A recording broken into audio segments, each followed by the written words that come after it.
Assalamualaikum warahmatullahi wabarakatuh. Halo anak-anak kelas 9, berjumpa lagi dengan Ibu Kamelia Fauziah dalam pelajaran IPS. Di pertemuan kali ini, kita akan membahas tentang globalisasi. Nah, anak-anak, sebelum kita masuk ke pembahasan, Ibu akan menyampaikan tujuan pembelajaran kita kali ini.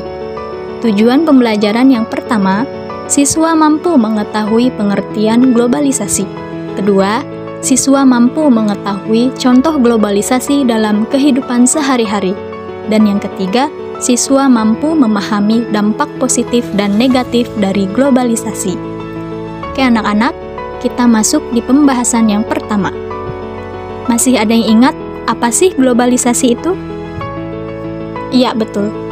Globalisasi berasal dari kata globalization. Global artinya dunia dan lisation artinya proses. Jadi, globalisasi dapat diartikan sebagai sebuah proses di mana batas-batas dalam suatu negara menjadi bertambah sempit karena adanya kemudahan dalam berinteraksi antar negara, baik perdagangan, gaya hidup, informasi, maupun dalam bentuk interaksi yang lain.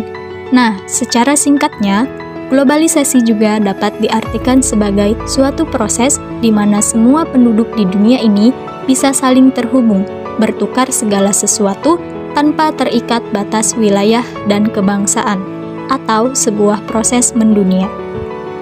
Selanjutnya, kita akan mengetahui faktor penyebab terjadinya globalisasi. Faktor-faktor yang pertama yaitu perkembangan teknologi informasi dan komunikasi yang berperan penting dalam memudahkan interaksi manusia, dimanapun, kapanpun berada. Faktor yang kedua yaitu adanya kerukunan antar negara yang bisa memungkinkan terjadinya kerjasama antar negara, baik dalam hal ekonomi, politik, maupun budaya. Kemudian, faktor yang ketiga yaitu berkembangnya teknologi transportasi yang mempermudah akses transportasi dan ekspedisi antar negara. Selanjutnya, Ibu akan memberikan contoh globalisasi dalam kehidupan sehari-hari. Contoh yang pertama, banyak produk asing beredar di Indonesia, mulai dari busana, alat elektronik, hingga makanan. Kedua, banyak pasar swalayan atau supermarket menggantikan pasar tradisional. Ketiga, pergantian tenaga manusia dengan tenaga mesin. Misalnya, buruh-buruh pabrik telah digantikan oleh mesin yang lebih efisien. Keempat, jual beli online terus berkembang, sehingga jual beli tidak hanya dilakukan di pasar. Kelima, meningkatnya penggunaan gadget, karena gadget mampu menawarkan berbagai fitur yang membuat segala hal lebih efektif dan efisien. 6. Teknologi terbaru bisa diakses semua orang, seperti video call, email, dan sosial media, bukan lagi hal asing bagi masyarakat. Ketujuh, banyak tenaga ahli dalam dunia kerja Indonesia. Kedelapan, terjadinya pertukaran budaya internasional seperti K-pop dan hip-hop dari barat. 9. Peran wanita yang mulai sejajar dengan pria, sehingga wanita bisa bekerja di setiap bidang yang dikerjakan oleh pria. Ke-10. Persebaran informasi yang sangat cepat, sehingga banyak sekali hal kecil yang bisa merajalela atau viral di dunia maya. 11. Dibentuknya PBB atau Perserikatan Bangsa-Bangsa yang menjadi wadah yang memungkinkan proses globalisasi berjalan lancar. 12. Pemerintah lebih terbuka dan demokratis, mulai dari pemerintahan desa hingga pemerintahan pusat. 13. Masuknya ideologi-ideologi asing sehingga kita berpegang teguh pada Pancasila. Ke-14. Banyak bahasa asing yang dipelajari di Indonesia, seperti bahasa Mandarin, Jepang, Prancis, Jerman, Arab, dan Rusia. Nah, tadi kita telah mengetahui beberapa contoh globalisasi dalam kehidupan sehari-hari. Sekarang kita akan mengetahui contoh produk perdagangan di era globalisasi. Bisa kalian lihat di gambar contoh produk perdagangan di era globalisasi. Yang pertama ada batik dari Indonesia, kemudian ada karpet dari Turki, selanjutnya ada boneka dari Tiongkok, ada mobil dari Jepang, ada jam tangan dari Swiss, dan ada susu dari Selandia Baru. Oke, Selanjutnya, kita akan membahas beberapa dampak positif dari globalisasi. Yang pertama, meningkatkan etos kerja yang tinggi, suka bekerja keras, disiplin, mempunyai jiwa kemandirian dan rasional.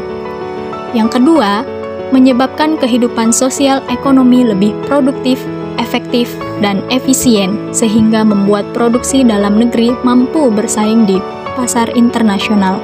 Yang ketiga, tingkat kehidupan yang lebih baik. Yang keempat, dapat memperoleh lebih banyak modul dan teknologi yang lebih baik. Yang kelima, meluaskan pasar untuk produk dalam negeri. Yang keenam, kemajuan di bidang teknologi, komunikasi, informasi, dan transportasi yang memudahkan kehidupan manusia. Yang ketujuh, mobilitas tinggi. Yang kedelapan, informasi dan ilmu pengetahuan menjadi mudah didapat. Yang kesembilan, berkembangnya industri pariwisata yang mampu menambah devisa. Yang kesepuluh, meningkatkan pembangunan.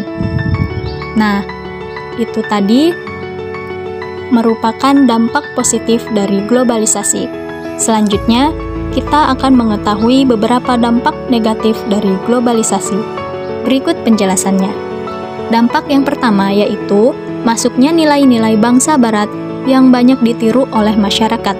Kedua, lunturnya semangat gotong royong, solidaritas, kepedulian, dan kesetiakawanan sosial.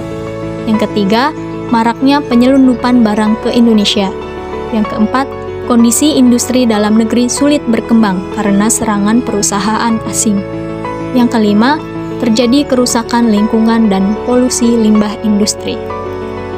Yang keenam, orang menjadi lebih individualistis.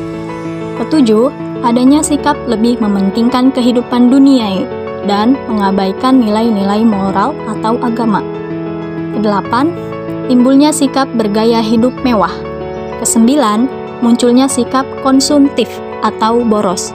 Kesepuluh, munculnya anggapan bahwa status seseorang di dalam masyarakat hanya diukur berdasarkan kekayaannya. Dan yang kesebelas, terpengaruh oleh hal yang tidak sesuai dengan kebiasaan atau kebudayaan suatu negara. Dari pembahasan tadi dapat kita simpulkan bahwa globalisasi memberikan banyak dampak positif dan negatif bagi kehidupan manusia.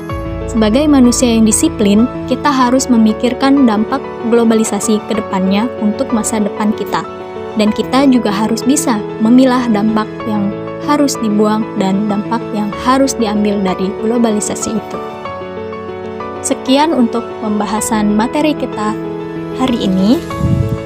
Semoga bermanfaat. Jangan lupa like, comment, and subscribe. Terima kasih.